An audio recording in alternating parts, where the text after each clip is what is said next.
আব্দুল্লাহ, ইব্রাহিম, তাড়াতাড়ি ওঠ ঘুম থেকে। আজকে বাংলার নববর্ষ, নতুন বছর। আজকের দিনে এত বেলা করে ঘুমাবি? ও মা গো, নতুন বছর হয়েছে তাতে কি হয়েছে, আর একটু ঘুমাই না। এত তাড়াতাড়ি ঘুম থেকে উঠতে ভালো লাগে না মা। তাড়াতাড়ি উঠ, উঠে পড়তে বস। নতুন বছরে এত ঘুমাতে নেই। মা, নতুন বছরে পড়াশোনা ছাড়া আর কিছু করা যায় না? যেমন খেলাধুলা, লাফালাফি, সাঁতার কাটা। হ্যাঁ, যাই তো মার খাওয়া। নতুন বছরে যদি তোদেরকে মারি, সারা জীবন কিন্তু মার খেতে হবে। রাহেল, এই নাও ইলিশ মাছ। টাটকা ইলিশ পেয়ে গেলাম, তাই নিলাম। আজকে তো পয়লা বৈশাখ, পান্তা ভাত আর ইলিশ খাবো। আজকে তো মাংস রান্না করেছি গো, আবার ইলিশ মাছ আনতে গেলে কেন? একসাথে সব খেয়ে ফেলবে? আহা, আজকে নতুন বছরের প্রথম দিন, একটু ভালো ভালো খাবার খাবো না? যাই হোক, শপিং করেছো?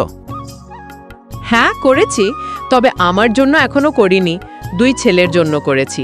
আমারটা পরে হলেও চলবে। মা, পান্তা ইলিশ অনেক মজা হয়েছে, অনেক দিন পর খাচ্ছি।